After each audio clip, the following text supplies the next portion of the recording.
আমরা এর আগে আরেকদিন কবি জয়দেব রাউতের কবিতা নিয়ে কিছু কবিতা পড়ে একটা ভিডিও তৈরি করেছিলাম। আজকে জয়দীপ রাউতের আরও কিছু কবিতা পড়ব।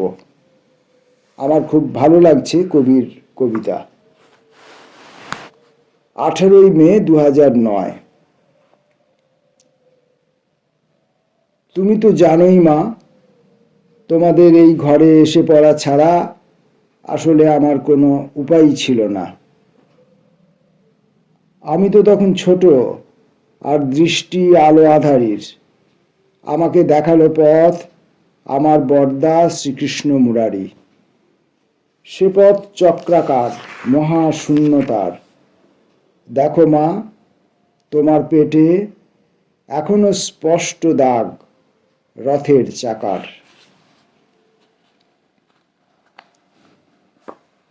পরবর্তী কবিতা আশাবরী। ভোর। শুধু এক ফুল চোর আমারই পুজোর জন্য আজ ফুল তুলে আনে, আর আনে আমের মঞ্জরি আর কালো পিঁপড়ের চলাফেরা। সাথে দেখি মাদার ডেয়ারি দুধও এনেছে। অথচ এই অঞ্চলের প্রতিটি বাগানই মোটা চওড়া রেলিং দিয়ে ঘেরা, আর দুধের দোকান এত সকালে খোলে না। একটা ময়ূর পেলে না, আমি প্রশ্ন করে উত্তরের অপেক্ষায় থাকি। একটা ময়ূর পাখি দেখি লেখার টেবিলে বসে পেখম নাচায়। ভাবি এই ফুলচোর সে কি নিজেই দেবতা, নাকি যেজন যা চায় দিতে আজ নিজেই এসেছে, নিজেই গেঁথেছে মালা নয়ন তারার আমাকে সাজাবে বলে। প্রতিদিন আমি যাকে পুজো করি সে কি আজ আমাকে পুজোর ছলে খেলায় মেতেছে এই কলকাতার গোঠে। ডোরবেল বেজে ওঠে, দেখি যে কাজের মেয়ে রাধাও এসেছে। পরের কবিতার নাম দাম্পত্য।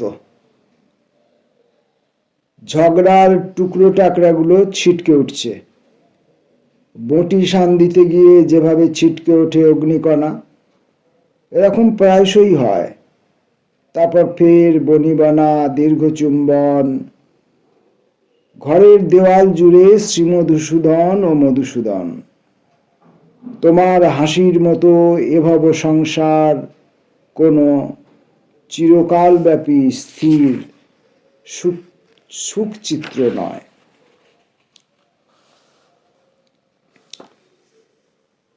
শাক্ত পদাবলী। এসো আজ সেই আনন্দের কথা আর আমার মেয়ের শিশুর পায়ের পাতার ছাপ লেগে ফুটে ওঠা আলপনার কথা বলি। এই যে সামান্য ঘর, ঘরের বাইরে এই বিরাট শহর, আর তার এই অত্যাশ্চর্য সব গলি, সর্বত্র নৃত্যরত সে। তার সহস্র পায়ের অজস্র আবুলগুলি বেলফুল, জুঁইফুল, টগরের কুঁড়ি দিয়ে গাঁথা খণ্ড খণ্ড মালার শিল্পের মতো ঝরে। দুঃখ ও দুরাশার কথা প্রায় প্রতিটি ঘরেই। তার চেয়ে আজ সেই আনন্দের কথা বলি, যেই অপূর্ব আনন্দে শ্রী রামপ্রসাদ সেন লিখে চলেছেন শাক্ত পদাবলী।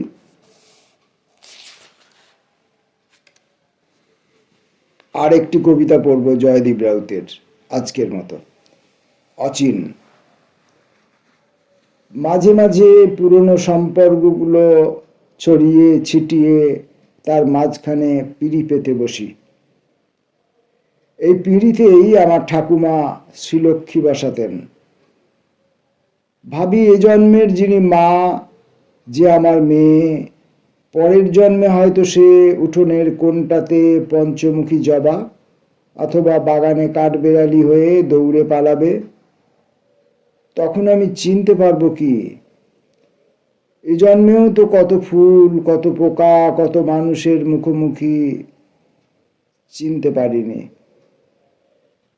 যে আমায় হঠাৎ মারলো তাকে বলতে পারিনি তুমি বিগত জন্মের তীরে গেঁথে যাওয়া হরিণের নরম মাংস ছিলে। আমিই তোমাকে মেরেছি। এই ঠাকুরের পিঁড়ি, যার পিঠে বসে এসব ভাবছি, সেই পরজন্মের প্রজাপতি। তুমি আমাকে চিনতে পেরেছ কি? নমস্কার।